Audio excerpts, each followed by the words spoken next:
Hello again. I got some stuff here on Diddy. Let's get into it. Their favorite team. Beautifully crafted for all 32 NFL teams. It's official. Sean Diddy Combs has been denied bail once again. Again, denied bail. Welcome to Sidebar, presented by Law and Crime. I'm Jesse Weber. And all credit goes to Law and Crime. All credit, Law and Crime. Fair use, fair use, fair use. Okay, so we have some breaking news for you on this emergency sidebar. Sean Diddy Combs will not be reunited with his family in time for Thanksgiving. No, the embattled who's been sitting in the Metropolitan Detention Center on federal sex crimes charges since he was arrested in September. He will be sitting there now, what seems to be indefinitely. Why? Because he has just been denied bail by Judge Arun Subramanian. This is the current judge overseeing this case. This judge had not decided this issue yet. He held a hearing on this last week where both sides presented evidence and arguments back and forth for why Sean Combs should or should not be granted bail. And we just got this decision. So I'm going to go through this order by Judge Subramanian right now. It was released right on Thanksgiving Eve, right at the end of the day on Wednesday. It reads, the court has evaluated each of the factors that it must consider under the relevant law. 1, nature and circumstances of the offense charged. 2, weight of the evidence against the person. 3, history and characteristics of the person. And 4, nature and seriousness of the danger that would be posed by the person's release. And it also says that the court has also... Now, mind you, Diddy has done witness tampering and witness intimidation.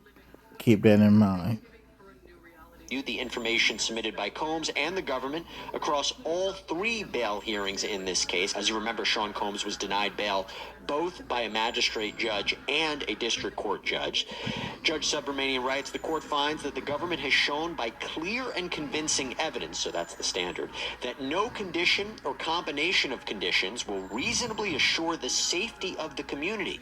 In support of this finding, the court provides the following reasons. Now, first, Judge Subramanian goes through the allegations in the indictment to show how serious this is.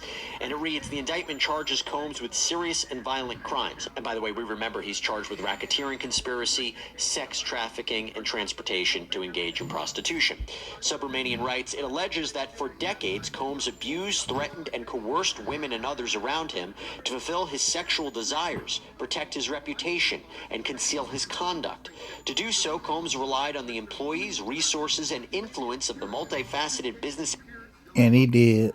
empire that he led and controlled, creating a criminal enterprise whose members and associates engaged in and attempted to engage in, among other crimes, sex trafficking, forced labor, kidnapping, arson, bribery, and obstruction of justice. And it goes on further to talk about more of the allegations. Judge Subramanian writes, the government has presented direct evidence of Combs' violence.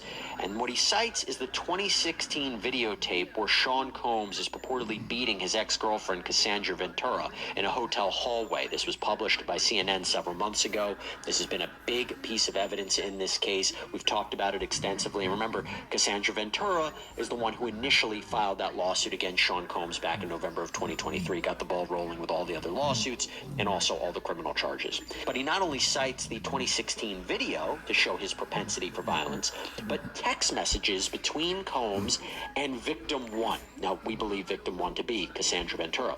But it reads, text messages from the hours and days following the 2016 Intercontinental Hotel incident say, I have a black eye and a fat lip. You are sick for thinking it's okay to do what you've done. I still have crazy bruising. From there, Judge Subramanian also says there is evidence supporting a serious risk of witness tampering.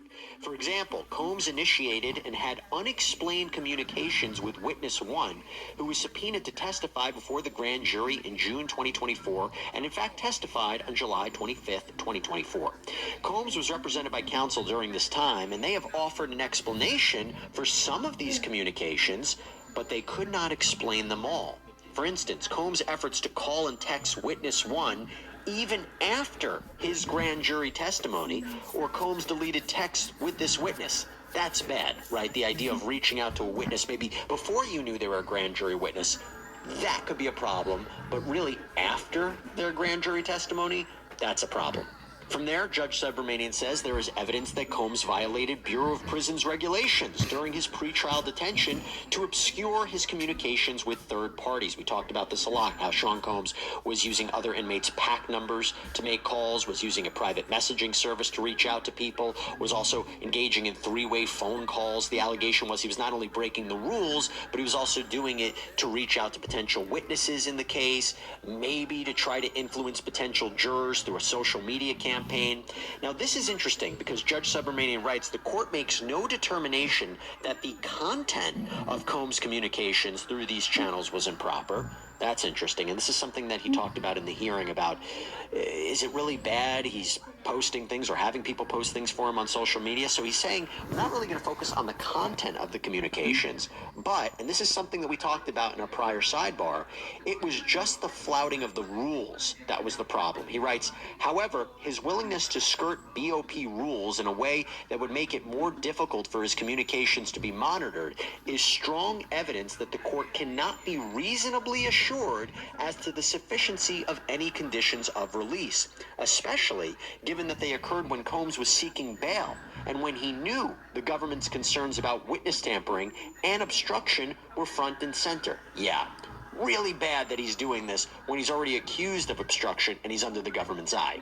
But, and this is also interesting, you know another reason why the court was skeptical about Sean Combs being released? And, you know, Judge Subramanian at least kind of entertained what would bail look like, what would pretrial release look like. He went on a back and forth, and we'll talk about this in a minute, where Sean Combs' attorneys had said he has an apartment in New York, there will be private security.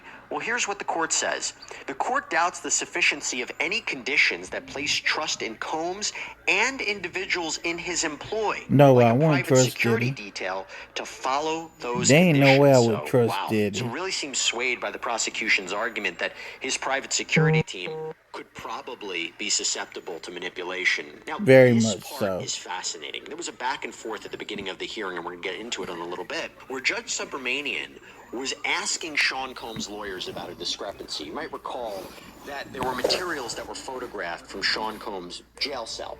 And the allegation was by the defense was that this was a violation of his privilege, that there were materials that were photographed that were subject to attorney-client and work product privilege. And the defense had said that there was a number of legal pads that said legal on top of them.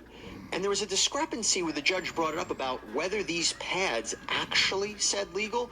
He writes, the court further notes that it held an emergency hearing to address the government's usage of notes on legal pads recovered from Combs' bunk. At that hearing, defense counsel advised all these legal pads say legal. Yes, they're marked as legal. After the hearing, the court inquired why, in light of counsel's representation that the notes at issue were on legal pads that were clearly marked as legal, photographs taken during the sweep show no such labels. At the hearing, defense counsel admitted that it has to be the case that as of the day of the search, legal wasn't written on every legal pad, and that they were not sure whether the pad presented to the court had legal on it at the time of the sweep. And Judge Subramanian writes, the circumstances of this incident and the misrepresentation made at the hearing where Combs was present bear on whether the court can be reasonably assured that any conditions it imposes will be followed, or whether through inadvertence or active subversion they will be broken and the community's safety threatened. Almost seems like the judge is saying, defense, can't trust you. And then finally, Judge Subramanian distinguishes Sean Combs' case from the Mike Jeffries case, the former Abercrombie & Fitch CEO who was just recently arrested on sex trafficking charges in New York. He's facing charges in federal court in the Eastern District of New York as opposed to the Southern District, but same thing. And the idea there was he was released on $10 million bail. Very similar allegations, sex trafficking, but this is what the judge writes. In United States v. Jeffries, while the government raised danger, its principal concern with respect to defendant Mike Jeffries was flight. He had no criminal history. The alleged criminal conduct, which did not involve the kind of violence or RICO allegations made here, racketeering allegations made here, abated nearly a decade ago, and Jeffries was 80 years old. So that's how he's distinguishing that case from Combs. And so ultimately, he denied Sean Combs. The way I see it, a predator is a predator. And that's it, and that's all. bail. And right now it seems that the only other option for Sean Combs will be to try to appeal this to the Second Circuit Court of Appeals. They had originally appealed it up there, but they put it on pause so they could actually go back to Judge Subramanian, but now that has been defeated for them. Now, we actually did a full breakdown of the hearing from last week where the judge considered arguments from both sides, so let's play that for you right now. This could prove to be a very interesting week in the Sean Diddy Combs legal saga. Why? Is it possible Sean Combs could be released from jail right in time for Thanksgiving? It's a possibility. You know, I would have said that seemed highly, highly, highly unlikely, but after what we saw on Friday during the most recent bail hearing in front of Judge Arun Subramanian, the current judge of Combs' criminal case, a judge, by the way, who hasn't heard this bail issue before, it seems a lot more probable. I'm going to explain. So, Combs has been sitting in the Metropolitan Detention Center, the MDC, out in Brooklyn since his arrest in September. And of course, as you know, he's facing racketeering, sex trafficking, transportation to engage in prostitution charges, namely that from 2008 to 2024, he used force, threats, coercion to cause women to engage in sexual activity, including sex acts with male sex workers. That's what's known as the freak-offs. That he operated a criminal enterprise that was engaged in all sorts of illicit activity and acts of violence like kidnapping and arson. Okay, we knew that. And now two previous judges, a district court judge and a magistrate judge, both previously denied Sean Combs bail, siding with the prosecution's arguments that Combs was a danger to society, given these allegations, that he was a risk of flight, given his wealth, power, and resources, that he engaged in potential obstruction by improperly contacting witnesses and victims in the case. And this, by the way, is despite the defense putting forth a very expansive bail package. $50 million bond, home confinement, no phone or internet use, 24/7 private security to monitor him, limits on who can visit him, and so forth. So a very expansive bail package, one that I really haven't seen. But leading into this hearing on Friday, again in front of Judge Arun Subramanian, who hasn't decided this issue yet because he was the most recent judge assigned to the case, prosecutors were also armed with more arguments, more evidence. Why? Because as we previously discussed on Sidebar, they alleged in a letter to the court that while behind bars at the MDC, Sean Combs has been violating the Bureau of Prisons rules. Now, by the way, that in and of itself could be used to show, hey, if he can't follow the rules while he's locked up inside, what makes you think he can be trusted on the outside?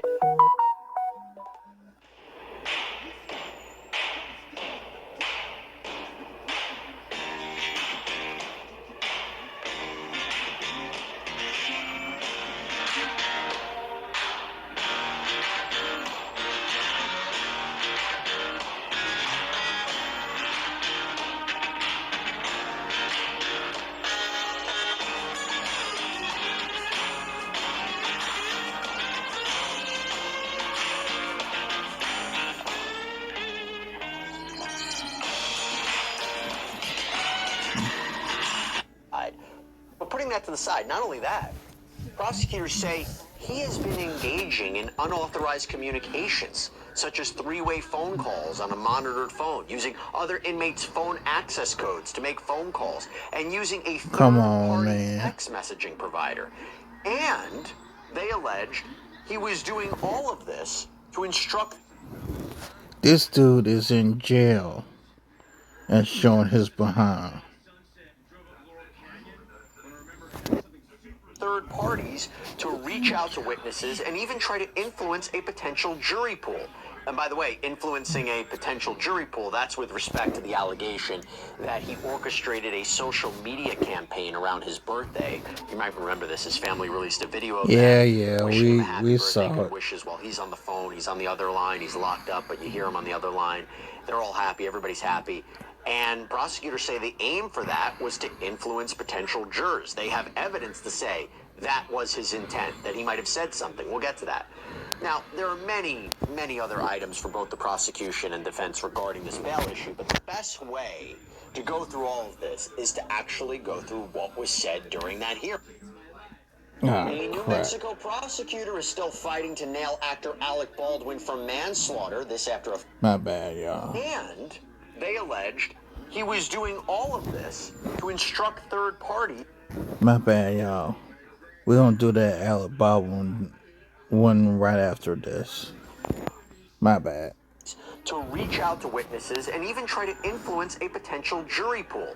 And by the way, influencing a potential jury pool, that's with respect to the allegation that he orchestrated a social media campaign around his birthday. You might remember this. His family released a video of them wishing him a happy birthday, good wishes, while he's on the phone. He's on the other line. He's locked up, but you hear him on the other line. They're all happy. Everybody's happy. And prosecutors say the aim for that was to influence potential jurors. They have evidence to say that was his intent, that he might have said something. We'll get to that.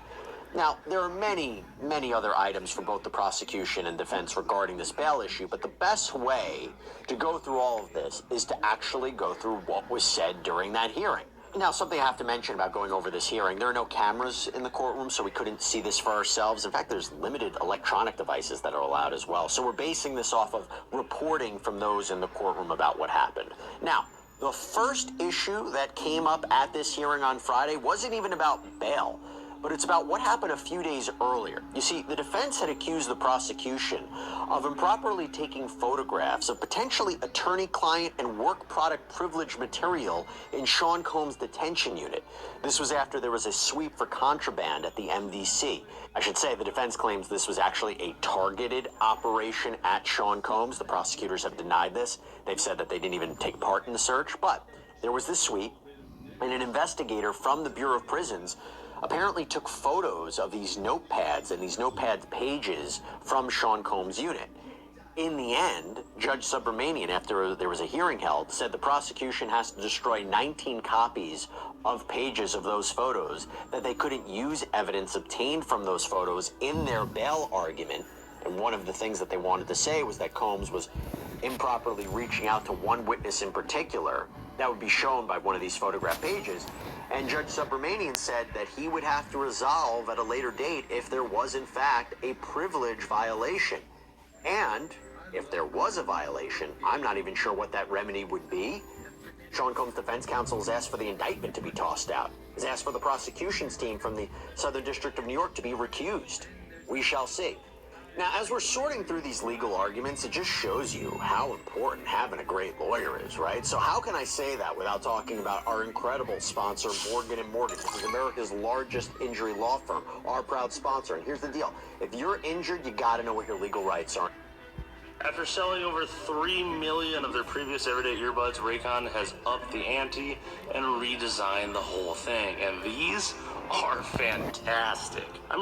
After selling over 3 million of their previous everyday earbuds, Raycon has upped the ante and redesigned his largest injury law firm, our proud sponsor. And here's the deal. If you're injured, you got to know what your legal rights are and if you can be compensated. Morgan & Morgan, they have a dedicated team of over 1,000 attorneys. They have an impressive track record, like recent verdicts, $12 million in Florida, $26 million in Philadelphia. These are higher than the highest insurance offers in these cases. No upfront fee. The whole process can be done straight from your smartphone. Seeing if you have a case can be done in 8 clicks or less. So if you're injured, you can easily start a claim at forthepeople.com/LC sidebar.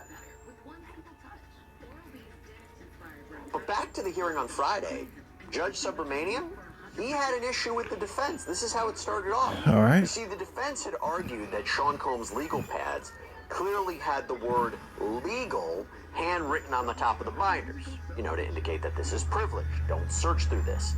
These are materials that prosecutors cannot have access to.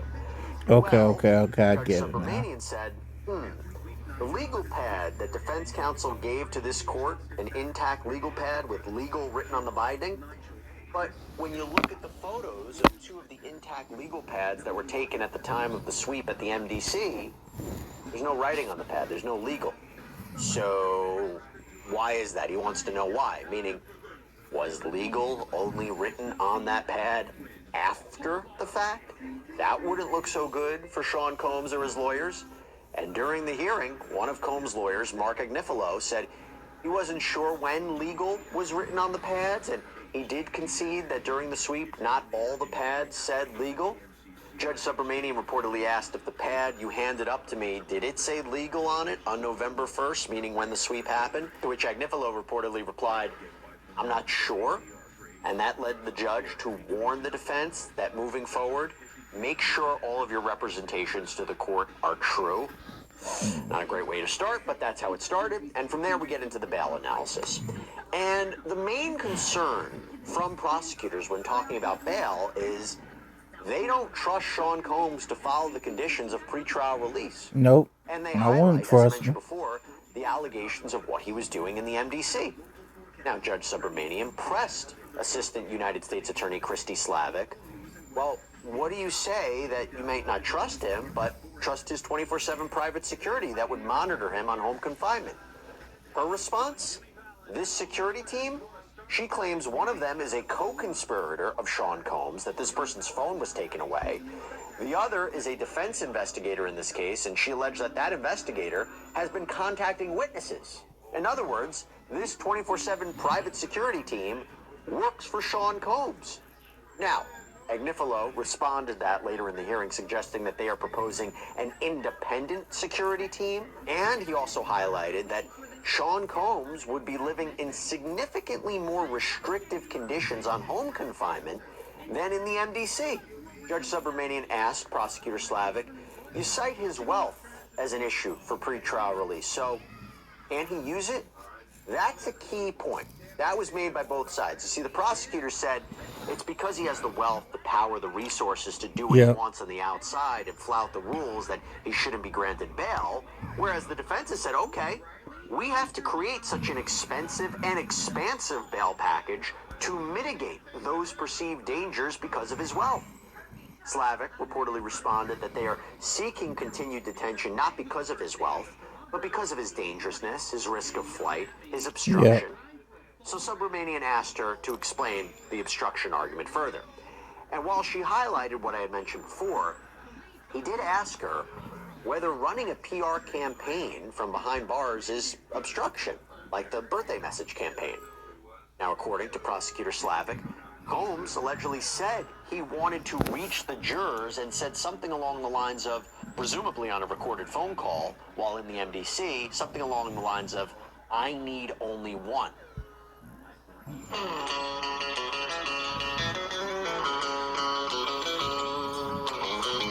Call while in the MDC, something along the lines of, I need only one. So that kind of looks like he is trying to impact the jury. And she claims that this is impacting the integrity of the proceedings, and this is his intent to obstruct. Now, from there, Judge Subramanian gets into a really key point. This is something that he actually had advised the prosecutors to be prepared to discuss. The fact that former Abercrombie & Fitch CEO Mike Jeffries was just arrested on federal sex trafficking charges in New York, albeit the Eastern District, not the Southern District where Combs is, but on the face of it, very similar allegations to Sean Combs. And guess what? Mike Jeffries was released on a $10 million bail. So Judge Subramanian is essentially asking, why shouldn't Combs be released then? To which Prosecutor Slavic references the letter that the prosecution had filed with the court in anticipation of this hearing. And in that letter, they say, well, okay, yes, Jeffries is accused of paying dozens of men for travel to engage in commercial sex acts, that he used a security company to surveil and intimidate witnesses, but these are superficial similarities with Sean Combs. First, unlike Sean Combs, Mike Jeffries is not accused of committing violent acts that were separate and apart from the sex trafficking allegations, and also, he didn't use firearms. Also, they say Jeffries is not accused of racketeering like Sean Combs is. Combs, they say, is continually engaging in obstruction.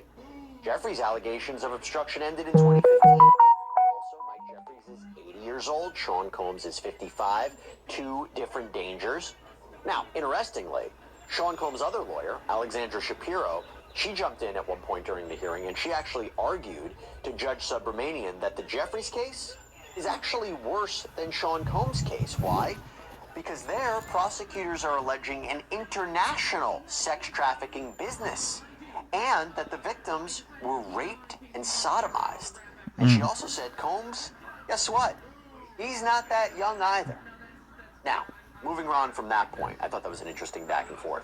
There was All another right. point in the hearing I want to highlight. And this Go centered ahead. around, once again, the infamous 2016 videotape that was published by CNN earlier this year of Combs purportedly beating his ex-girlfriend Cassandra Ventura in a hotel hallway while he was just wearing a towel. And prosecutors have suggested that Sean Combs attacked her as she was escaping a freak-off, a clear example of sex trafficking, and again, to prove that he is a danger. Dangerousness, key factor in a bail analysis. Now, Judge Subramanian did something actually interesting. He pressed the prosecution about something the defense had brought up, that video may not be exactly what it is because CNN may have spliced it or edited it together. Yeah, that's a Slavic possibility. responded, "It was a bit puzzling that the defendant brought this up because there's really no dispute as to what actually happened during that incident. In fact, the defendant admitted to it and apologized for it in a public Instagram post." That's true. Combs apologized 2 days after that video was released. He And she went on did. to say, whether the video was slowed or spliced or Weak edited by ass apology, CNN, there's but really no apology dispute about what the video nonetheless. shows. It shows the defendant shoving, kicking, and dragging a female victim. That is true. Actually, when Subramanian was questioning Mark Agnifilo, he asked him about these text message conversations between Combs and victim one in the case, who we believe to be Cassandra Ventura. And whereas the prosecution has highlighted the messages to show that she was a victim of physical abuse and non-consensual sex acts, Agnifilo suggested that they had more information that provides more context to the relationship and to that 2016 video. He said, "It really is purely consistent with our view of this being a consensual, long-term, loving, fraught relationship that had a breakup, and the breakup wasn't because of coerced sex or forced sex." He even suggested that there was regrettable physical conduct going both ways in this relationship. Now, when it came to the allegations of whether Sean Combs was improperly contacting or trying to contact people, distinguish other cases, like where a defendant told someone to lie by phone. She said that's not happening here. Plus, when it comes to posting on social media, she says Sean Combs, her client, has a First Amendment right to speak up when there is a barrage of negative media coverage out there and defend himself. And Judge Subramanian said, well, why can't he just do that through his lawyers?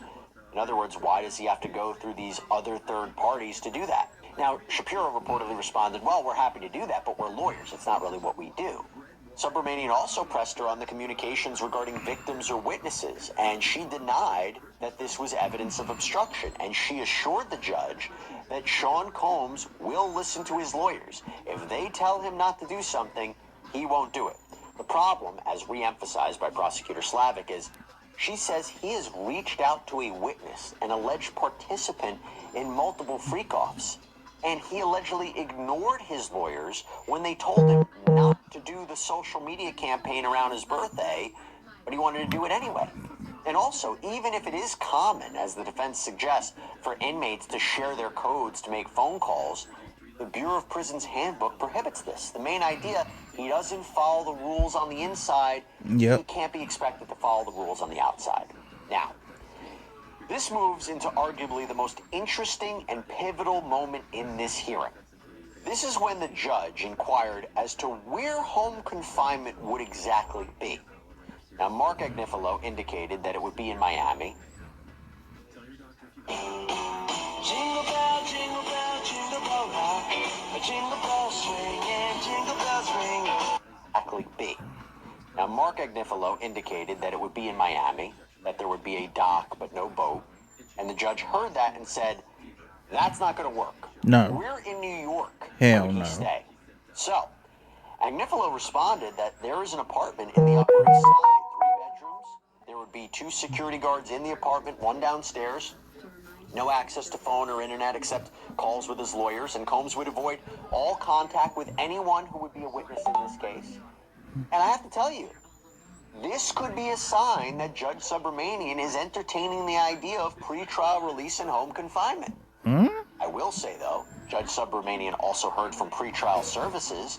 This is the office that ensures federal criminal defendants appear in court and monitor their activities so they don't pose a danger on the outside. And the representative from pretrial services sided with the prosecution and reportedly said that we maintain the bail conditions are insufficient. However, this representative seemed to acknowledge that there aren't any cases they're aware of where private guards would be enlisted. This is unique. So, what did the judge decide? Well, he said he will make a decision promptly next week on bail, meaning this week, and he did suggest that both the prosecution and the defense submit letters to the court by Monday, today, at noon. Diddy, this is just my opinion, if Diddy gets a chance of home confinement, Diddy will find a way to skip the country if he can get himself out of prison. That's just my opinion. And one of the questions is, what can Sean Combs say or not say right now? And those letters just came in. So the defense pointed to the recent case of United States versus Donald Trump when it comes to what Combs can say about his own case. Because Mr. Combs is, quote, a criminal defendant and is presumed to be innocent, he has a, quote, greater constitutional claim than other trial participants, including counsel, to criticize and speak out against the prosecution and the criminal trial process that seek to take away his liberty. Accordingly, the court should apply Trump's heightened standard when considering Mr. Combs' speech here. The defense also argued again that what Combs had to say was protected under the First Amendment, free speech. Alexandra Shapiro cited multiple court cases in her letter. The cited examples do not even remotely implicate the types of possible prejudicial speech that courts have previously considered. This is not speech about witness testimony or cooperation that imperils the availability, content, and integrity of witness testimony, nor does the speech target known or reasonably foreseeable witnesses concerning their potential participation in the criminal proceeding. Mr. Combs did not make public statements in an attempt to discredit testimony for the prosecution or make evidence available to the news media.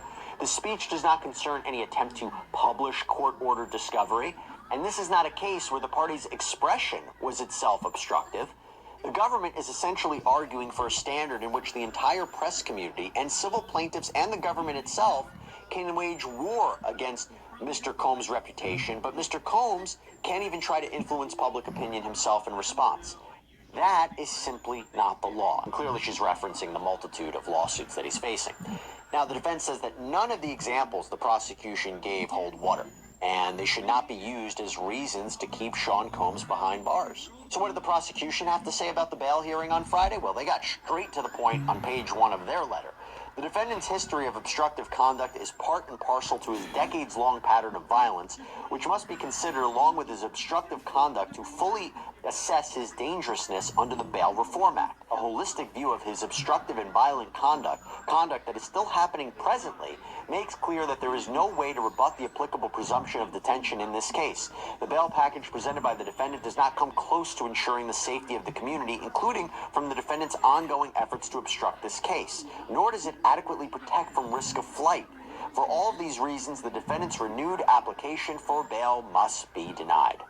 So, the fact that Judge Subramanian did not immediately deny Combs' bid for bail like the other two judges did, and has entertained what home confinement would look like, it is possible he could make bail. It is possible Sean Combs could make bail.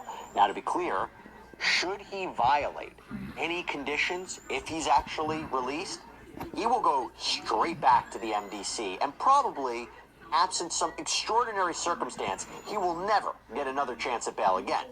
So if he does get released, he most certainly better be on his best behavior. Now, doesn't mean that the government won't file obstruction charges against Sean Combs and, let's say, a superseding indictment based on what he allegedly did in the MDC. They could still do that. Remember, the government acknowledged they are submitting evidence to a grand jury in New York right now. They could also use evidence of what they say is obstruction, not even in additional charges, but just as additional evidence in the racketeering charge that he currently faces. And if he is released and violates his bail conditions, they could also file additional charges to them. Now, what happens if Subramanian denies Sean Combs bail? Well, it seems that Sean Combs has one final attempt to take this issue up to the Second Circuit Court of Appeals, a higher appellate court. In fact, his legal team had submitted a legal brief in support of bail previously with this court, but then they asked the court to pause a decision on that while they petition Judge Subramanian first. And again, Sean Diddy Combs officially denied bail for a third time. That's all we have for you right now here on Sidebar, everybody. Thank you so much for joining us, and as always, please subscribe.